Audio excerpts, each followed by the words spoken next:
Breaking చూస్తున్నాం. నంద్యాల జిల్లాలో excise పోలీసులపై ఎదురుదాడికి దిగారు బెల్ట్ షాప్ నిర్వాహకులు. కృష్ణగిరి మండలం అమ్మకతాడు టోల్ ప్లాజా వద్ద ఉన్న బెల్ట్ షాప్ పై ఎక్సైజ్ అండ్ ఎన్ఫోర్స్మెంట్ పోలీసులు దాడి చేయగా బెల్ట్ షాప్ నిర్వాహకులు తిరగబడ్డారు. ఎక్సైజ్ పోలీసులకు బెల్ట్ షాప్ నిర్వాహకులకు మధ్య తీవ్ర వాగ్వాదం జరిగింది. వీడియో తీస్తున్న ఎక్సైజ్ ఎన్ఫోర్స్మెంట్ ఎస్ఐ తేజ్ పైన దాడికి పాల్పడ్డారు. మందు బాటిల్స్ టచ్ చేస్తే నరికేస్తామంటూ బెదిరింపులకు దిగారు. తమ ప్రభుత్వం వచ్చాక కూడా దాడులేంటని దుర్భాషలాడారు. ఘటనపై వెల్దుర్తి సిఐకు ఎస్ఐ తేజ్ ఫిర్యాదు చేశారు. ఫిర్యాదు తీసుకున్న పోలీసులు బెల్ట్ షాప్ నిర్వాహకుడు నబీ అతడి అనుచరులను అదుపులోకి తీసుకున్నారు.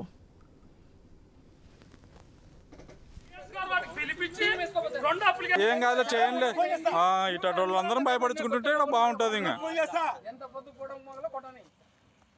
అందరూ సాయకు మాట్లాడుతున్నారు. ఇప్పుడు హీరోలు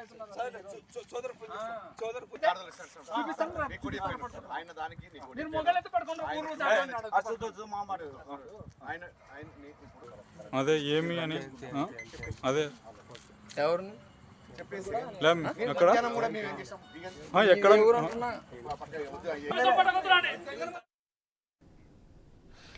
నంద్యాల జిల్లాలో ఎక్సైజ్ పోలీసులపై ఎదురుదాడికి దిగారు బెల్ట్ షాప్ నిర్వాహకులు. కేవలం ఏంటంటే ఆ మందు బాటలు టచ్ చేస్తే కనుక నరికేస్తామని చెప్తున్నారు. దీంతో ఇద్దరి మధ్య కూడా వాగ్వాదం జరిగినటువంటి సిచ్యువేషన్ మనకు కనిపిస్తోంది. అప్డేట్స్ తెలుసుకుందాం మా ప్రతినిధి కిషోర్ ద్వారా. కిషోర్, ఏపీలో కూటమి ప్రభుత్వం అధికారంలోకి వచ్చిన తర్వాత అధినేత సీఎం చెప్తున్నప్పటికీ కూడా గ్రౌండ్ లెవెల్లో అయితే మా ప్రభుత్వం వచ్చింది, ఇంక మమ్మల్ని ఆపేది ఎవరు అనే విధంగా పోకడలు అయితే జరుగుతున్నాయి. మనం గతంలో ఇసుకకు సంబంధించి చూస్తే ఇప్పుడు మద్యానికి సంబంధించి డైరెక్ట్గా వాగ్వాదాన్ని దిగారు. ఎక్సైజ్ పోలీసుల మధ్య ఎదురుదాడి దిగుతున్నటువంటి సిచ్యువేషన్ కనిపిస్తోంది. అసలు ఏం జరిగింది? ప్రభుత్వం ఏమైనా యాక్షన్ తీసుకోబోతుందా? డీటెయిల్స్ ఏంటి? కూటమి ప్రభుత్వం వచ్చిన తర్వాత ఈ మద్యం షాపుల టెండర్లకు సంబంధించి పూర్తి స్థాయిలో కూడా అత్యంత పారదర్శకంగా మద్యం షాపులను నిర్వహిస్తున్నాము. ఎక్కడ ఎటువంటి అవకతవకలకు తావు లేకుండా దీని మద్యాన్ని నిర్వహించాలని ప్రభుత్వం దృఢ సంకల్పంతో ఉందని చెప్తున్న నేపథ్యంలో ప్రభుత్వం చెప్తున్న దానికి క్షేత్రస్థాయిలో జరుగుతున్న విషయాలకు అసలు పొంతన లేదని మనం భావించాలి. అయితే పూర్తి స్థాయిలో కూడా ఈ మద్యం షాపు యజమానులందరూ కూడా సిండికేట్లుగా తయారై స్థానికంగా ఎక్కడ పడితే అక్కడ బెల్ట్ షాప్ లో నిర్వహించడం అన్నది పూర్తి స్థాయిలో కూడా చట్ట వ్యతిరేకంగా చూడాలి. పూర్తిగా ఇప్పుడు నంద్యాల జిల్లాలో జరిగినటువంటి ఘటన చూసుకున్నట్లయితే అయితే అమ్మకతాడు టోల్ ప్లాజా దగ్గర ఉన్నటువంటి యొక్క బెల్ట్ షాప్ లో ఎక్సైజ్ ఎస్ఐ తనిఖీలకు వెళ్లారు. అక్కడ ఉన్నటువంటి మందుబాటుల యొక్క లేబుల్స్ ను వాటిని నిర్వహిస్తున్న షాప్ కు సంబంధించిన లైసెన్సులు అన్నింటినీ కూడా తనిఖీ చేస్తున్న నేపథ్యంలో అక్కడ ఉన్నటువంటి నిర్వాహకులు ఎవరైతే కింది స్థాయి సిబ్బంది ఉన్నారో వారు కూడా పోలీసు ఎక్సైజ్ అధికారులతోటి దురుసుగా ప్రవర్తించడంతో ఎస్ఐ కూడా వారి మీద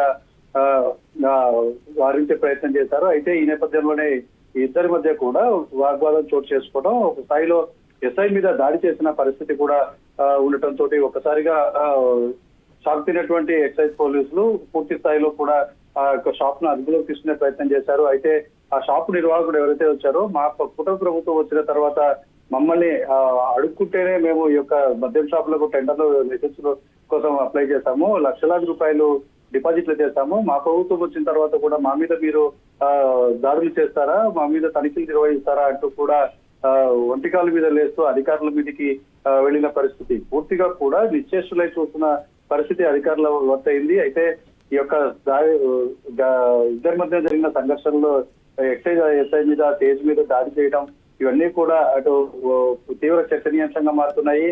రాజకీయ నాయకుల పలుకుబడితోటి స్థానికంగా ఉన్నటువంటి ఎమ్మెల్యేలు ప్రజాప్రతినిధుల అండదండలతోటి యొక్క బెల్ట్ షాపులు నిర్వహిస్తూ అధికారుల మీదే ఎదురుదాడి తిరగాలన్నది క్షేత్రస్థాయిలో ఉన్నటువంటి వాస్తవ పరిస్థితులకు అర్థం పడుతుందని చెప్పాలి. ఇప్పటికైనా ఎక్సైజ్ అధికారులు కేవలం ఏదైతే స్టేట్మెంట్లు మాత్రమే పరిమితం అవుతూ అంత సక్రమంగా సాగుతోంది, ఎక్కడా అవినీతి జరగట్లేదని పైకి పాలిష్డ్ స్టేట్మెంట్స్ ఇస్తూ అందరి మీడియాను లేదా ప్రజలను మొబ్బబెట్టే ప్రయత్నం చేస్తున్నారు తప్ప ఇలా క్షేత్రస్థాయిలో జరుగుతున్న అంశాలు వెలుగులోకి వస్తే తప్ప వాస్తవాలు బయటికి రాని పరిస్థితి ఉన్న నేపథ్యంలో ఈ యొక్క దాడి తీవ్రంగా ఖండించాలి అని చెప్పి మిగతా రాజకీయ పార్టీలు కూడా కోరుతున్నాయి. ఇది పూర్తి స్థాయిలో కూడా ఏదైతే నిబంధనలకు విరుద్ధంగా బెల్ట్ షాపులు నిర్వహిస్తూ అది కూడా హైవే మీద. టోల్ ప్లాజా అంటే హైవేకు మనకు దాదాపు 500 మీటర్లు మీద మద్యం షాపు ఉండొద్దు అన్న కొన్ని నిబంధనలు కూడా ఉన్న నేపథ్యంలో హైవే మీద నిత్యం వేలాది భారీ వాహనాలు డ్రైవర్లు వెళ్తున్నటువంటి ఈ ప్రాంతాల్లో ఈ యొక్క బెల్ట్ షాపులు నిర్వహించడం, అది కూడా అధికారుల మీద తిరిగి ఎదురుదాడి చేయడం అన్నది పూర్తి స్థాయిలో Right. ఖండించాల్సిన అంశంగా చెప్తున్నారు. ఏదేమైనప్పటికీ కూడా స్థానికంగా వెల్దుర్తి పోలీసులకు ఎస్ఐ ఫిర్యాదు చేయడంతో వారిని అదుపులోకి తీసుకుని విచారణ చేస్తున్నారు. పూర్తిగా ఈ అంశం మీద ఎలాంటి చర్యలు తీసుకుంటారు, ఇటు ఎక్సైజ్ శాఖ కానీ కమిషనర్ కానీ ఎలాంటి చర్యలకు పాల్పడతారన్నది వేచి చూడాలి.